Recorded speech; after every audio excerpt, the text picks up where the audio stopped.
খবরদার পোলাপান অনুরোধ করে বইলা দিয়া যায়, আমি তাহিরি কাছে মুরিদ হইয়া আমার আব্বা আব্বা করবা, গরু লইয়া বাড়ি যাইবা, আর নিজের মা বাপরে করো বলে কান্দাইবা।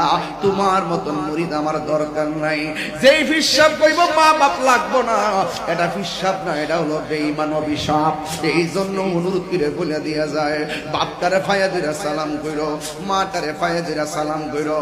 বাপটার আঙ্গুলটারে মাঝে মাঝে ফুটাইয়া দিও, মাঝে মাঝে তেল দিয়া হাড্ডিটারে এমন ভাবে একটু মরাইয়া দিও, নার্ভ গুলা ঠিক থাকবে, পায়ের আঙ্গুল গুলা টিপা দিও।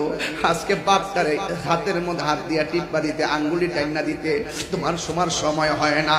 হ্যাঁ বন্ধু, বাপটারে একদিন যদি মাথার চুলগুলা আশ্রয়া দিতা, বাপটা তোমার জন্য তাহাজ্জুদের নামাজ পড়া দোয়া করত। কথা কোন ঠিক না বেটি? এই জন্য আমি পায়ে দিয়ে বলে দিয়া যায়, পৃথিবী এই মা বাপর নিয়ামত রে আব্বা। আমি তাহিরি একদিন চলে যাবো, কথাগুলো স্মরণা করে লিখে রাখেন। দেখছেন নি পোলাপান গুলো এখন মাথা লড়াই না, পোলাপান গুলোর মুখের মধ্যে হাসি নাই, পোলাপান গুলো নীরব হইয়া গেছে। কেন? নিঃসন্দেহে পোলাপান গুলো তার মার পাগল, পোলাপান গুলো তার বাবার পাগল। শয়তানের পাল্লাই পইরা অনেক সময় অনেক কষ্ট দেয়।